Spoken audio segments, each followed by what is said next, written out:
What? You just watch me, you fucking I think weirdo. I'll start it like that. I was recording the whole time and you're just like rolling around and I was like getting ready.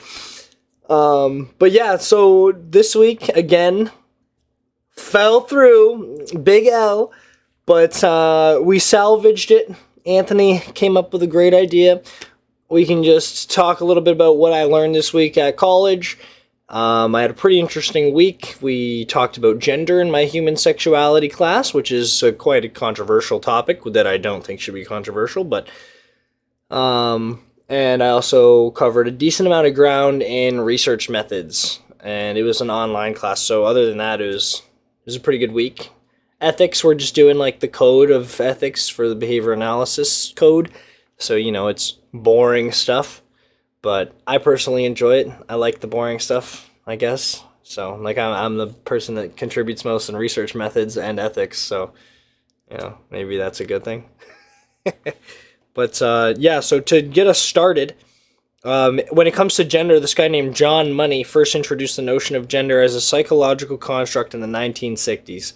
So by that he means it's something that you make up in your brain. Like your gender is something you decide. And then we covered like what sex is, so your XX, XY, and then we got into like intersex and all that fun stuff. So like how their chromosomes work. If we go down here, I'm just gonna find the note so I don't botch it. There's another like type of human that can be born called Klinefelter syndrome, and it's when you have a Y and two X chromosomes, and apparently it affects 500 or 1 in 500 to 1,000 males. And so like she showed the picture of what these people look like, and it's just like a dude with a small penis and like small boobs and like very like feminine features, so like bigger hips, like still like a penis though, and it was just incredible. I was like, what the fuck? How come I've never seen that? And so yeah, she showed us some cool pictures of like what it would look like as a scientific diagram, not like a real person and real penis, but then there's Turner syndrome, and it's when you lack an X chromosome, so they are infertile and have smaller breasts, which that affects women obviously, and that sounds horrible. Um, where is there was another one? So it's called androgen insensitivity syndrome. So people with complete androgen insensitivity have female genitalias and identify as heterosexual. So the one tribe that she showed us, they're from, I think it was New Guinea, or no, it was in like Costa Rica or Colombia. It was somewhere weird, like it was like a weird remote tribe. But they're born with a vagina-looking body, like they have like a vagina, a vulva, as she would say, because it's the vulva is the what that is, like it's the whole thing. Anyways, then once they hit puberty, a penis grows, like, and it just whoop. Now it's dick time. So that was pretty cool. I'd like to maybe pull up a picture. How does that work? Like, do you end up with both, or does it like Just the turn? one. So you're a male the whole time. It's like inside, and then it comes out and protrudes more, which is kind of cool. Um, That's wild, man. let's see. I don't think I took down like the website she said for this picture, but it's Dominican Republic. There you go. So it was discovered in the mid 70s, and it's called 5 alpha reductase deficiency. So it's an enzyme deficiency that causes external genitals at birth to appear female, but have intact male internal organs that show themselves during puberty, which I thought was really cool because it kind of gives more grounds to the whole like transgender thing. Like they can kind of grasp for more. They're like, yes, these things are like us. This rare disease is what I want to be. But physical traumas and congenital variations. So some individuals are raised in a gender role different from their chromosomal sex for reasons other than a genetic disorder. So she gave the example of like people being brought up in certain societies, like there's pink and blue. Like if you're a boy, you're gonna have a blue room, and if you're a girl, you're gonna have a pink room, and you're gonna play with toy trucks if you're a boy and Barbies if you're a girl, which That's kind of like total horseshit. I mean, some parents do that, but it's mostly like what you were wearing right now. Like you just wear whatever you want to wear as soon as you kind of can put your own clothes on. And like, sure, you might have been raised in that gender role, but she is trying to say that like she's teaching us that gender is different from sex. And that's like a whole science. That's what's being brought out to the forefront. That's what this whole class is about, right? Is figuring out like the human sexuality, and apparently gender falls under that. Um, she gave the example of it's called gender socialization and operant conditioning. So we learned a lot about operant conditioning in behavioral analysis, where it's like you give people prompts and cues to do things, and then they kind of just do it. So like that'd be, wearing blue means you're a boy, wearing pink means you're a girl. And she thinks that that's wrong. I don't know if anyone else agrees, but I think that's fine. I think, if you want to dress your boy in pink, that's fine too. I don't think a color and like a gender societal role is going to impact that much personally. Because like now you're noticing it more. Anyways, like kids will play with just whatever toy they want to play with. Especially now that we have technology, they'll watch whatever they want to watch. Because like, dude, let's just be honest. These fucking toddlers have access to iPads and phones, and they're watching shit. They have a preference. It's the norm. And like they'll watch Paw Patrol, and then they'll also watch Barbies. Like they don't care. They'll watch whatever they like. I feel like there is a social aspect to it, but not as much as they're trying to push. For some of her notes that she took in class, I kind of put like a sub note, because I went instantly to Google search what she said to see if it was like complete bullshit or if it was just from one study. Because a lot of the time I find in this course, in the slideshow, it'll say in a study this result was found. So like when it's just one study, that doesn't mean it's a scientific consensus. It's just I found the evidence that I want to show you guys, so believe it. Like I really don't like that type of learning, but where is it here? So we covered the bogus pipeline, which is told participants they were hooked up to a polygraph and then asked questions about gender and sex differences in sexual attitudes, autonomous sexual behaviors, and numbers of sexual partners. And so when they had them hooked up to the polygraph, even though they actually weren't, they told the truth. So they were like smaller numbers. They were like, yeah, I only fucked 2 bitches. But if the polygraph wasn't there, a guy would say like 6 or 8, like way higher, which I think we know too. Like if you ask a girl how many kills she has, she's probably gonna tell you like 2 or 3 less. Like, unless she's very honest and a nice person. I know. I've heard that you're supposed to like multiply it by 3. Whatever number she gives you. see, there's the true social facts. Anthony has more experience. Oh, this is what I had to do my own research on. I did it like I literally just stopped listening to her for like 10 minutes. So, when it comes to intersex people, they sometimes are born with internal testes, and doctors believe that they cause cancer, so they would remove them. So you have a vagina, you are a female, but you're intersex female, so you have the testes inside. So you still have that like male genital organ. In Greek mythology, they were called hermaphrodites, which means they have both organs. It's like a penis and a vagina. And I was like, let's see, I have to dig deeper into this. And I did find that it's pretty overwhelming that like doctors just remove them so they don't have to deal with them later, because they can be cancerous, just like anything else in the body. So it's just 1 or 2 less things to deal with, like when you get older, and it can cause medical complications, because obviously you have like the male scrotum internally though, so it's just a health issue potentially that they just were like, yeah, let's just get it out of you, when you're like literally a baby still, or young at least, is what I was seeing. Properly, like considering they're inside, like they're supposed to be outside to work properly. Like, would Yeah. they malfunction inside the body like That's that? what the consensus is, right? Like there's more chance for it to go bad because you have both of the hormones kind of flowing. down there, and the testes are internal, so they're just like they're not really experiencing the elements as much, and like because believe it or not, like temperature affects your sperm count and like your hormone level, and like if you're taking cold baths or really hot baths, it can make you have like higher or lower sperm count that day, which is pretty cool. Isn't that why we have it external? Because it has to have like a separate temperature than our homeostasis in our body. Yeah, I believe so. It has to regulate. Got like its um, own thing going on. and then so after that, I was like, okay, cool. Like, and so maybe in some cases, yeah, the doctor was just like, okay, let's get them out because I just don't want you to be different. Like, maybe, but doctors are like usually good people who have a head on their shoulders. They went through like 10 years of school. So I don't know. It's not just like that privilege, you know, that male privilege, um, or female privilege, whatever gender you want to assume to.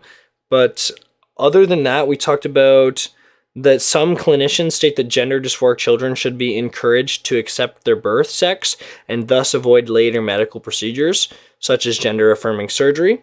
And then so she said, oh, I did my thing to scroll all the way back up. She said that new research is showing that some trans youth can benefit from socially transitioning, i.e., changing your name, changing how you dress, and changing your pronouns. So some surgery places, like some transitional surgery places, will make you live your new identity for like a year or two before you have the surgery to see if like this is really what you want. So they'll make you dress like a girl if you want to be a girl. You're now a girl, you change your name, and you also have to change your pronouns too, and like act like it. So it's kind of interesting because then you like psychologically are playing through the um, the dress up that you want to do forever, like the imagination. Like, okay, let's just see if this is really gonna make me feel better. And the fact that she said trans youth made me kind of mad because that's the only thing I really don't like about transgenderism and the ideology right now is like you're pushing it onto children who aren't even allowed to like legally smoke, vote, drink alcohol, drive, like vote, like do everything. Like you're not an adult, you're not a conscious human being yet, you're still a child. You shouldn't be able to make life-altering decisions like taking hormone therapy or having a gender reaffirming surgery. Which that's just my opinion, but when she said it, I was just like, oh god, because I don't think trans youth are a thing. There's people who have gender dysphoria as a youth. Like I'm literally going to learn about that in my next like couple years of school, but I just don't feel like there's enough science behind that, and it's just ideology, right? Like that's why it makes me mad. There's nothing to really prove that this is something that happens. It's just we'd like to assume, like the people who want to push more openness in gender expression, and sure, all for it. But I don't know if you saw Anthony, but do you know who Jeffrey Star is? It sounds familiar. It's like he's a gay person who has like really long hair, lots of tattoos, and like crazy like nails and stuff. But he does makeup and like big YouTuber at one point. Yeah. Anyways, I think it was 2 days ago, a clip of him came out and it went viral because he was on a podcast and he made fun of transgenderism and like they thems, and he called them absolutely crazy because they're just bored as fuck and they were bored over COVID. Because if you notice, like over the last 3 years, a lot more people started to identify as like neo pronouns. So neo pronouns mean that you can use like any word that can be used as a pronoun. So like frog or froggess, or like fairy, fairess, instead of like they, them, or he, her, zeezer. So anyways, Jeffree Star was like, yeah, they just had too much time on their hands because they're all locked down for 3 years and they just went mentally ill and crazy, and now they identify as they, them. And I was like, oh, and then he goes on and he says, but you're not allowed to say that because you're a straight white male who's cisgendered, so you're a bigot. And I was like, oh, at least he gets it. Like, some major famous gay guy comes out and calls them, like, he's like, this is all bullshit. Like, and what was the study that I read when I was making my article, or my essay for last semester's comm? It said that, like, 88% of men who transition to women realized they were just actually gay after they had the surgery, and they regretted, like, at least somewhat the decision to have the surgery anyways.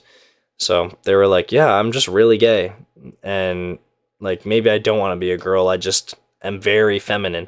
And that's like me. Sometimes, like, I'd probably just talked quite feminine there. I kind of felt my voice change, but I do have more feminine tendencies than masculine, that's for sure.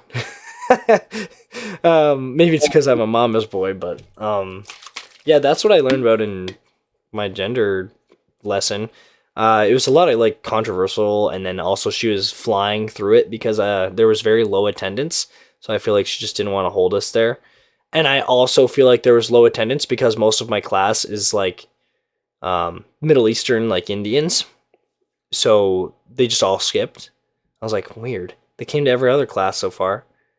But like, I don't know, like, have you talked to any like Middle Easterns? Like, do they believe in the whole like transgenderism and like identifying as they, them, and It's not really a conversation I've seen like had with them. I've never seen them talk about it, to be completely honest. they're, Ever. yeah, that's what I mean. They don't talk about that shit. They don't talk about themselves really when I talk to them, but um, as a group of people, they seem like they're very religious, and like, this is just like stereotyping, obviously, but they definitely have more of traditional morals than like Western society. So that's why I think they skipped. They were like, I'm not trying to listen to this bullshit.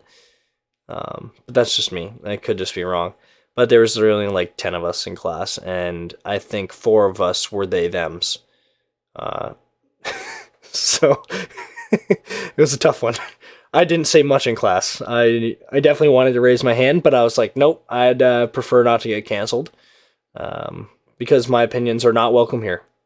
And yeah, that's what I learned in gender lectures. And then I have just a couple things that I want to talk about my research methods. Um, which date do we take this on? It was, I believe this one. Research variables. Boom, boom, boom. Yeah, it's this one. It's 2,500 words of notes. Um, it's kind of hardcore. It's because it's my favorite professor, so I go ham. No, And I you love pay. this topic. Okay, let's see. Where do I start? So there's a lot of threats to validity in a study. Um, the best way to eliminate those threats is to pick the threats that are least threatening to your study. So you want to control the variables that you can control 100%. So, like, she used me as an example since I'm taking cold showers. She was like, so for Jake, you'd want to have a thermometer in the shower and make sure you're measuring the temperature each time you're in the cold shower, and also have a timer. So, like, as soon as you're in and as soon as you're out, excuse me. So then those 2 variables of time and temperature, which are the most important for cold plunge and cold exposure, are controlled. And then after that, it would be like, another variable is how much sleep did I get? When did I wake up? When did I go to sleep? Like, those all kind of tie together, but they're still different. And then, like, how much caffeine did I drink before and after? Did I eat before and after? What did I eat? So, like, the variables could just go on forever. Like, am I male or female? How old am I? What's my eyesight like? Like, it could affect all of the different variables in the study. If I, like, let's say I'm trying to track my energy increase or my cognitive attention span from cold exposure, which also I think the cold exposure, like, just a little side note, is having a like huge benefit on my ability to just handle stress. Like, for example, like in the households, like, they're both crazy. So before, I used to feel it way more. I'd be like, oh god, like, shut the fuck up. Like, sometimes I just, like, want to snap. But now Mhm. it takes a lot, and I can have a controversial conversation and not like get red and flush in the face, and like, I'm more controlled now. Like, earlier, I had to do that. Just as an example, it was like, why is her winter coat not on? And I was like, because it's 7 degrees out, and the coat she has on is $200, and it's a spring insulated jacket. So she will be fine. And then, well, it's not that nice out. And I was like, well, it's 7 degrees out. And the coat will be fine. Like, before I would have been like, just shut the fuck up. Like, I'm going to wear whatever coat I want. Maybe. I'm like, but definitely I struggled with like my anger before, and I still do sometimes. Sometimes I can get angry, and we all can, but I haven't in like a long time. The last time I did, like, was when she slammed my door and I just left. I just dealt with it differently. I just left the situation. Before, I would have made it a nice fight, like, you know, tried to have fun with it, try to make her more mad probably. But yeah, anyways, So essentially, like, your cup is getting a little bigger. You can it handle is. it. Yeah, it is. My cup used to be this, and now it's this. Marginally better. Which also, keeping on that cold exposure, I have a chapters gift card, and I was going to ask you, do you think the Wim Hof book would be worth it, or do you think I could just like gain his perspective off of the amount of content that he has on YouTube? It's like $30. I mean, you're never going to go wrong having more knowledge at your disposal. So having a combination of both, I think, would be ideal, but depends on if you have the time investment to like invest into reading the book. I don't think it's a giant book, I don't think it's very big either. I really don't. but $30 as well. Like, yeah, I think my gift card would cover it, but I'm trying to find like the perfect book to buy with this gift card. That's why I still have it from Christmas. I mean, you are still currently doing the cold exposure thing, like your own little study, so I don't see why it would hurt. I don't see an issue with it. Speaking of that, though, how has that been coming? What's your update on it today compared to when you started? I stopped tracking my data because I can't control the variables. As soon as we had this lecture, I was like, oh, my study's useless, because like, let's say I were to go and like try to publish this, it'd just be a case study, which they also like, if I were to publish a case study for one, they look at it as less valid. That's why Wim Hof is criticized, because he's one person, and like, just because he can do it and it's like extremely beneficial to him, so why should everybody else do it? It's bullshit. He's just some fucking dude who lives in the middle of the winter and jumps in ice cold water because he's mentally ill. Like, that's, you know, they can poke whatever holes they want into a case study. And for me, I can't control the variables of temperature and time. So yeah, I stopped like tracking my energy levels after the shower. I had like a rough tracker going for like a week, and then I was like, can't. I said energy levels, and I just had to yawn. But yeah, it's going great. I'm on what, like week 3 or 4 now? Yeah, you've Like been a really month, committed to it. and it's good. Like Wim Hof says, so I was watching a couple of his videos today. It's just water. It's not cold water. It's just water, and you just get in, and you're good. Like, I used to pussyfoot in. I'd like inch my body in like for the first like 2 days, then I was like, that's horrible. And so ever since like the second or third day showering cold, I just put my whole body back, and like the head's in first, and I like just have to monitor my breathing for a sec, because every time you feel it, your body's like but then you're good after like 5 seconds. Like, now I'm like instantly acclimated, and I just love it. It feels so good to have a nice cold shower. Like, for example, I'll tell you like this is like my baseline is when I just wake up on like a Friday and don't have a cold shower, because I don't have to go anywhere right away. So I just wake up and I have like way less drive to do anything. Like, I almost need the cold shower now, which is weird. Like, without the cold showers, I'm just not me anymore. So like, is that a good thing? Probably not. Like, because I definitely am more juiced up after it. Like, I had one today, feeling it.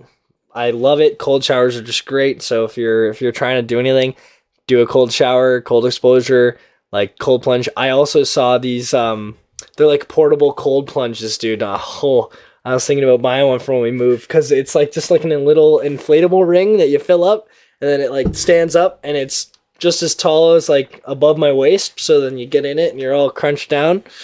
Love it. It's like, I think it was like $70. So it's way cheaper than like every other cold plunge. An actual, yeah. Yeah, because they're all like $300. But yeah, it's been good. It's been good. I definitely think I'm just gonna do this for the rest of my life. Like, the benefits. So we were gonna cover a couple studies this week, but I told Anthony like they're just garbage. Like, we're just smarter, and you guys aren't as smart as us even, so you wouldn't even understand the study. No hate, just facts. That's a clip right there. But Trying to trigger Steven. yeah. Anyways, the one study showed like how it'll help your circulation and like your blood flow in your body. And then I also was listening to Wim Hof talk about how it helps loosen up and like your body's blood flow is just more able to, and like it's willing to pump essentially the way he like said it in his weird like yoga like slang, right? Because he doesn't really use scientific terms, but essentially when you go into the cold exposure, your autonomic and your automic nervous system just try to like leave it, and they try to go really ham and like do all these countermeasures. But if you can just breathe and reach your brain stem and like realize like, hey, I'm in control here, which does take some effort. Like I said, like initially I wasn't able to do that, but now I can get in and I'm just instantly in water, not cold water, and I'm just enjoying it. And I feel the benefits, and apparently there's health benefits. Like I could be increasing my resistance to like heart related issues, heart attacks. What's the stuff, the plaque buildup in your arteries? What's that called? Is it called plaque? That was like blood clots. Yeah, essentially. What is it? It's like yellow on the diagrams. It's like the fat, like cholesterol, isn't it? What causes like a lot of heart attacks? It's on the tip of my tongue. But anyways, it helps release like all the bad shit essentially, and it flows your body better, and it's supposed to anyways. And then also it helps. Like Andrew Huberman has a really good 3-hour podcast on cold exposure, which I didn't watch until recently. But he talked about how it increases your metabolism, and the study for this only did it for 11 minutes a week, and it still increased their metabolism. So like for me, I'm doing cold exposure. Sometimes my showers, I do enjoy like a 10-minute cold shower, and like sometimes I will be in there a lot longer than other times, depending on how like my schedule works. Like today, I was in the cold shower for a decent amount of time, and I was just enjoying the cold, and then like taking my time cleaning myself. I guess I don't know, like you would do in a hot shower. Like I don't know, how long do you normally shower for, Anthony? Like in a nice hot shower? Like 25, half an hour. See, yeah, you like, are you cleaning yourself the whole time? No, you're definitely looking at your dick and swinging it around, doing the old, the old helicopter. Helicopter, yeah. But yes, yeah, I'm at the comfort level in cold showers where I can like start to enjoy it now, and yeah, it's fun. And so another threat to internal validity. So like there's internal and external validity. So internal is like what's inside your study, and external is like if it applies to the real world. So that'd be like a case study. It doesn't apply to the real world because it doesn't relate to the population of the study, because it's just Wim Hof or just Jake Rushlow. So one threat is that it's an environmental variable. So like if I had my group of test subjects and I wanted them to take a test in this room, but the room was really hot one day and really cold the next, that's going to affect the internal validity of the study. So stuff like that. It's pretty simple. And then another one is comparing different groups. So the problem with that is obviously different groups are different, and like different wealthy groups are different. So if you have like a super wealthy group and you're comparing them to like the poverty line, there's going to be huge differences, and it'll kind of skew the study, right? Because we all know already, like, what are you even doing this for? Why are you comparing different groups? Validity for studies comparing the same group over time. So that's something that's hard because it's like when you're working on a longitudinal study, that's why when I see a longitudinal study, I'm like, oh, okay, because they cost a lot of money to do and they're really hard to execute properly because you're trying to get the same like 25 to like maybe even like 500 people to do a study for like 5 to 10 years, and they're gonna have to be really strict and like stick to that study, or they're gonna fuck your study up. So that's one of the problems. Um, there's history too. So like, let's say you're studying somebody, they're a part of your group, and you're working on like people with depression, but you did this study right after like the Great Depression, and everybody's life is just kind of shit, and it was shit for like 15 years, and they just went through a war. You're probably gonna have a skewed like, here's your depression levels, and then like your normal people will be kind of like right near the depression. So like history has a huge part to play. I think the example the professor used was if you were to survey people on their perspective of Muslims after 9/11, it'd be way different than before 9/11. I was like, oh shit, Well, that's good an excellent- example. Yeah. Maturation is another one. So obviously just getting older changes the results of the study. Like if you're trying to find, the example she used was hand-eye coordination in children. You'd obviously like see an increase as they get older, and then an eventual decrease as they get into elderly. So that changes the internal validity there. And then there's your practice effects. So like progress improvement over time. So like if you were to get 10 math equations and they're all like multiplication tables, you'd get better. Like the last one, you'd probably finish faster than the first one because you've practiced it. Which I was like, damn, that's so true. Like, no wonder it's hard to get a good study. There's so many holes. Like, and I've skipped over a couple that I thought were kind of more like boring. Like, there's the testing effects, so AKA order effects. So when one testing condition produces a lasting change that carries over into the next trial where it affects performance. So like everything can fuck up your study. You have to be so anal about it. So like for that example, it's like if you took drug A that is supposed to make you be better, like a better driver, and then the next study is, okay, try drug B, it'll also make you a better driver. How do you know? How do you know? You don't know. Like, you don't know until you know. You're just like lost. You're like, which drug is better? I have no clue. And then there's fatigue, so progressive decline in performance over time. So that's like the opposite of practice. If like you're made to run the same 100-kilometer run, you're gonna die. Like you'll just be worse. And then there's also carryover effects. So the example she used was like teaching memory strategies. So different strategies are stacking on top of each other to show one of the treatments being better. So like, how would you show which one's the best? Because they're all just helping them remember better. So like that was a really good example too. And then so for all studies, there's environmental variables. I liked that point, and I was like, yeah, I mean, unless you're testing them in the tiniest like little cave, like where my little brother just went into, and it's like always in that cave, it's always the same temperature, always the same sunshine, and like always the same amount of sperm count on his blankets. You're gonna run into like the same issues all the time with environment, right? It'll always be a different environment. Let's see. What's another like major point that I could cover over just to kind of like close this off? Because that was all internal. Do you have any questions? It's pretty simple, eh? Like You've covered pretty well most of it so far.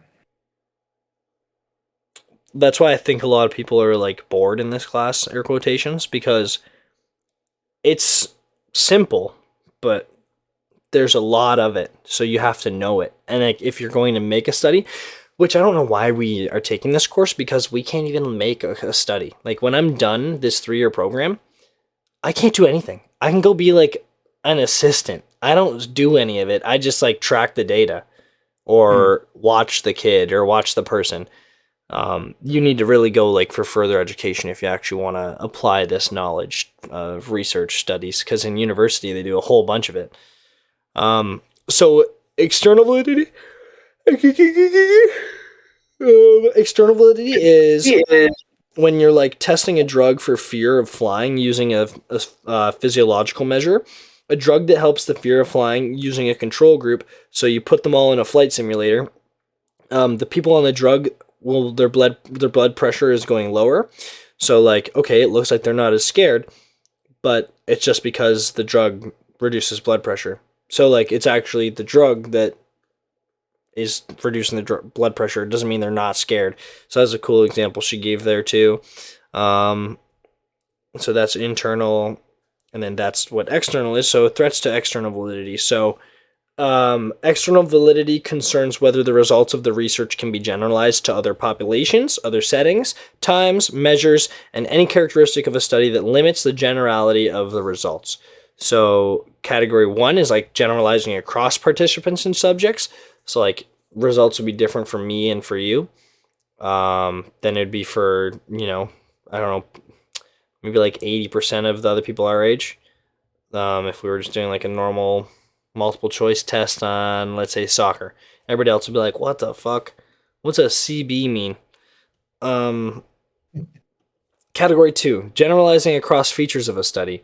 So like for longitudinal, it'd be like if you're tracking somebody for like 5 years and you lose track of one feature, but you still see the results in everybody else, and you just generalize. You're like, okay, should be all right. Like, it looks like this part of the study is doing okay. And then number 3 is generalizing across features of the measures. So like the tools you use to measure. There's selection bias and sample bias. So that'd be like if I use college students, which apparently that's like the most popular group to use for these studies because they get paid money and they're poor and they're already there and the studies are being done at the colleges or the university, which results to potentially higher intelligence than non-college goers and trouble generalizing to the population. So those are like the 2 bigger issues that we found. Because obviously if you're in college, you probably have a better intelligence sense at least than like somebody who's not, but that's just also could be bullshit.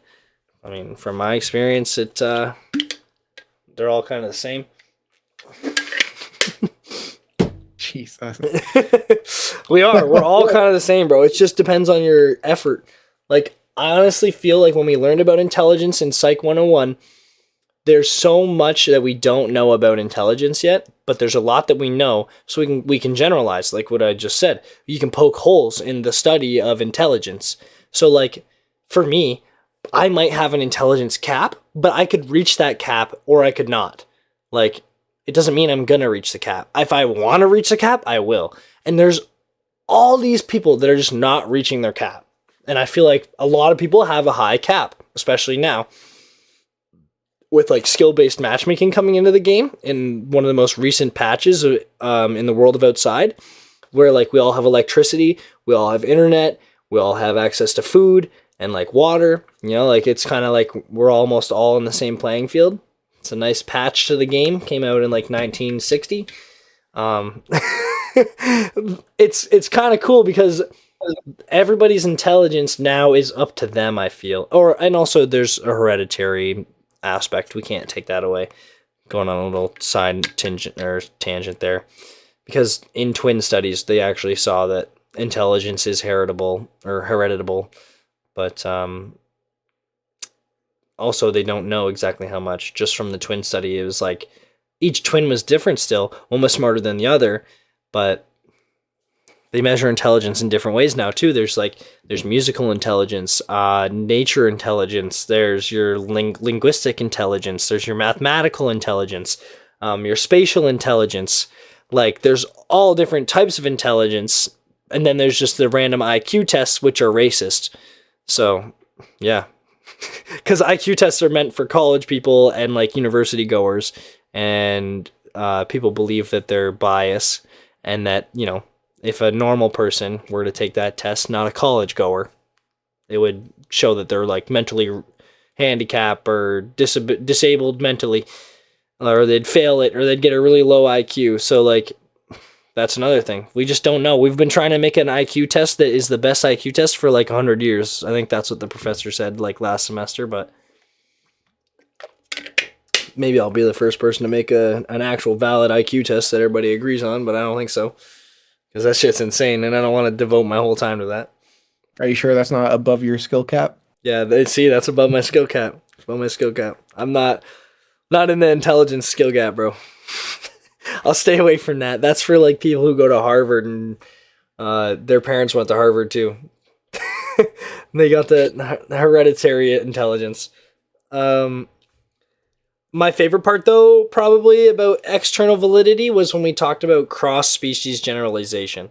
So that means if the drug worked on mice, it must work on humans, right? No.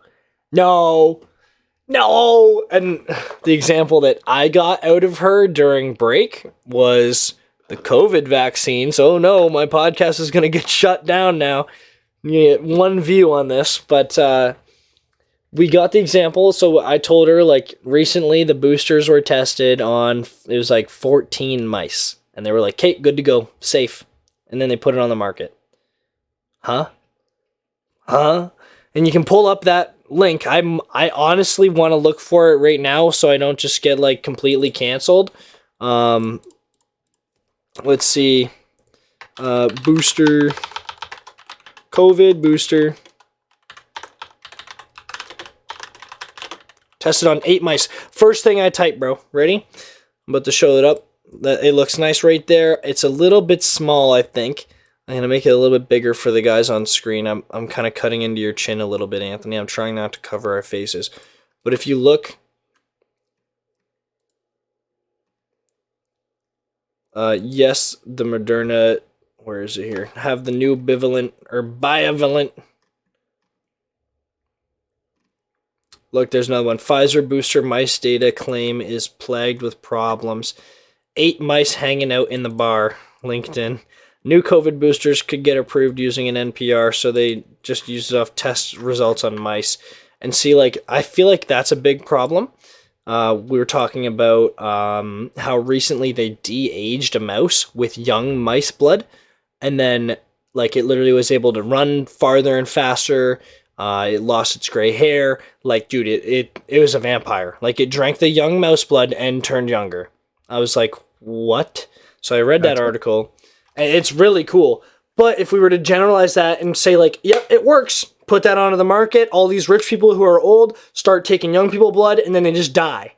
Like, there you go. That's how the problem is. And Professor Blank was like, okay, Jake, you got to keep me filled on that one because I'm already turning like 50, so I need to know. Like, and I was like, okay, friggin' Dracula, get that young human blood in you, and you'll de-age. Like, see, and I see the science behind that. It sounds like mad science shit, but it was really cool. It was in they touched on a little bit in my Life Force book with Tony Robbins that I'm yet to finish because it is a deep book.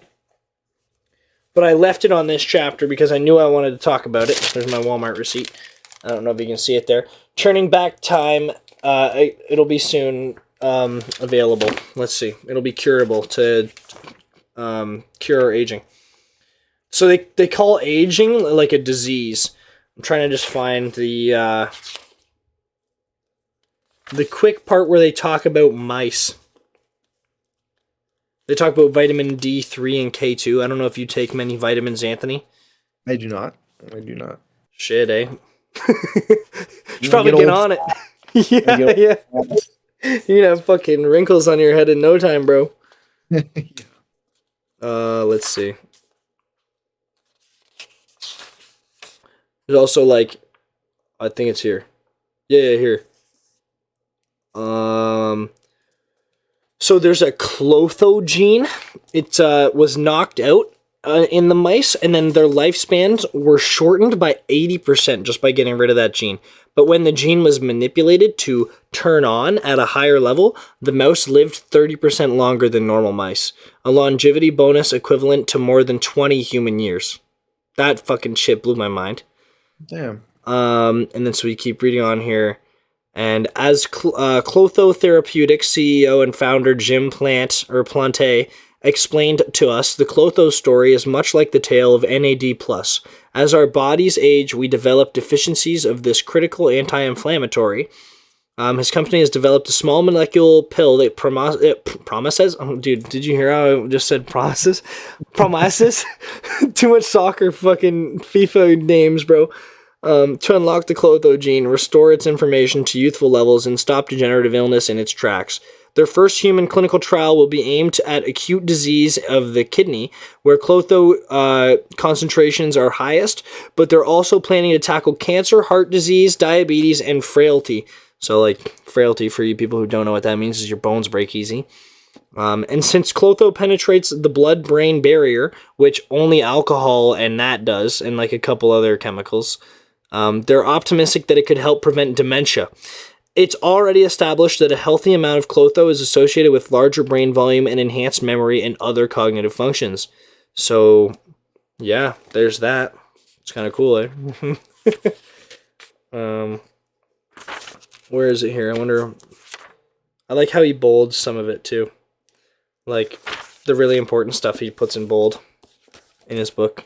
So you can just read like that little sentence if you want. You don't have to like read the entire page. Yeah, this chapter was fascinating to me. So, are you ready for this? Age, the root cause of all disease. And I'm basically done my research methods now, by the way.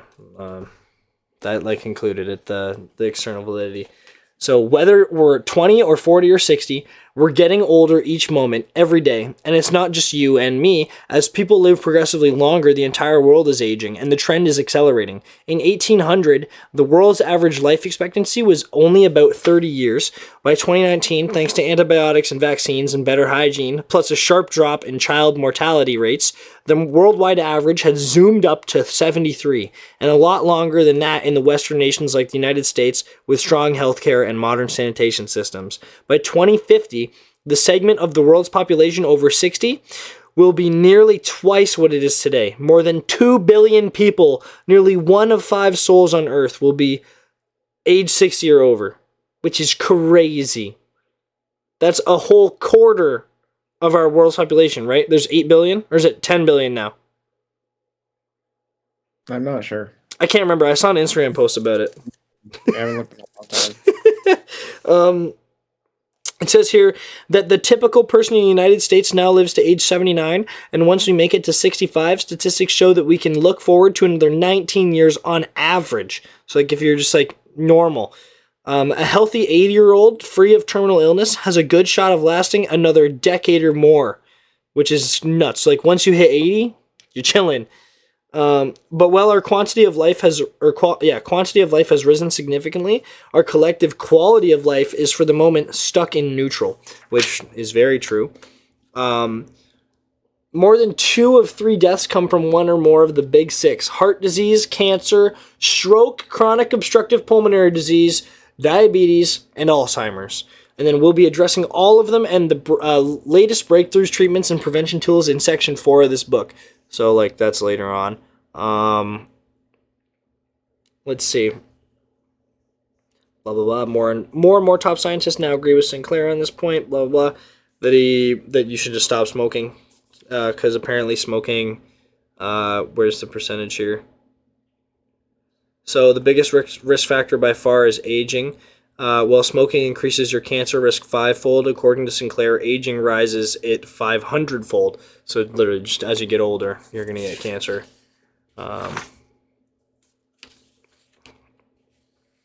No mice yet. I'm trying to find the mice. I love it, dude. It was so cool. Here we go. NMN and muscular mice. So it's another, like, genome. It's now generally accepted that the shrinkage and death of our microcapillaries, our smallest blood vessels, is a primary aspect of aging. As blood flow diminishes, tissues and organs get less oxygen, waste products build up, wounds heal more slowly, we lose bone, osteoporosis, and most of all muscle mass. This helps to explain why physical performance peaks in most people in our 20s and why professional athletes generally get forced off the field by age 40.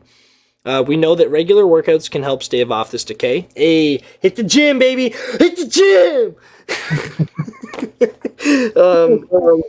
Exercised muscles release growth-stimulating proteins that tell our endothelial cells, the cells lining our blood vessels, to form new capillaries.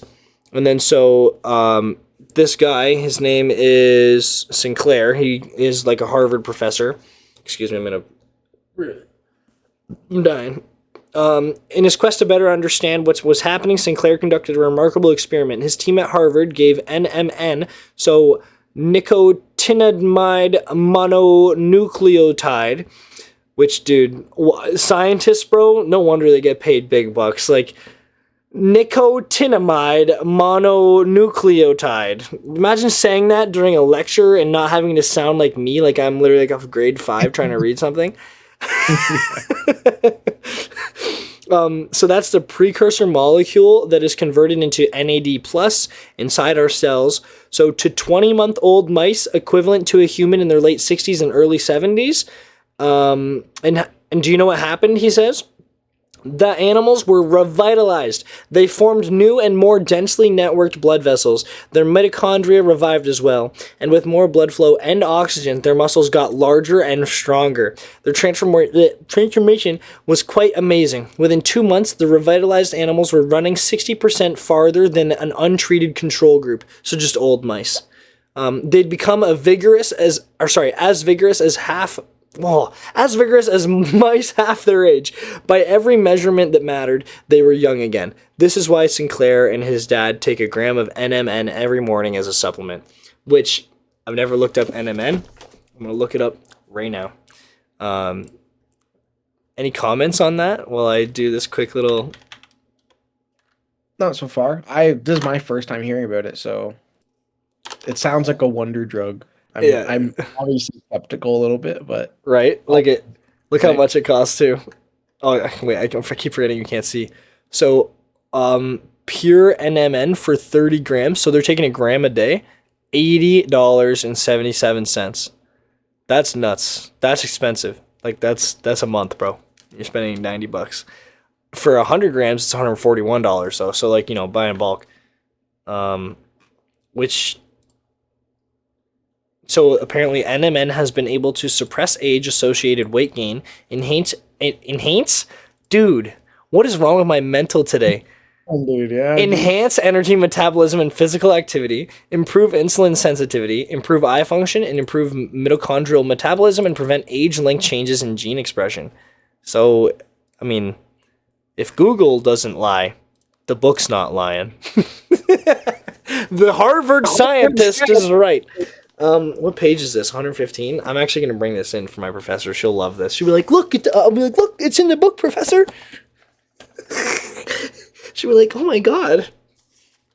You're so smart. Yeah, but other than that, like, I just think that it's crazy, bro. Like, we're at the best, we're living in the best time to be alive. Like, stop your complaining. Just watch my podcast and get young again. That's what all these homies are about to do. They're going to go out and buy NMN at bulk now. I enjoyed that. I like just rambling. You do. Yeah, I think that's a good place to end it. I don't have anything else to talk about. Yeah, no. It's been a quiet week for me, but, there wasn't really much to add. Well, it was supposed to be loud today, but that's why it was quiet during the week. It's okay. I'm looking forward to next week when we have our first guest. Do you want to kind of introduce like what we're going to talk about next week, Anthony, if you wouldn't mind? Because then we can get our viewers hyped up for our first guest next week. We're just going to talk about our guest. We're going to get into the life of Mr. J. We're going to call him Mr. J for now. I don't want to expose him too much, but no, he's a great guy. We grew up together with him. He's very like conservationist, I guess. He's a very outdoorsy type guy. Very passionate about that. I think he's taking wildlife, like a wildlife class in college right now. So we'll have a fair bit to talk about with that. And other than that, we're just going to get him on and see what he has to say. I think it'll be a very interesting topic, the discussion of his life, and I'm excited for it. Yeah, I'll have to ask him about what he thinks about aliens too, Gotta ask Yeah. that question to everybody.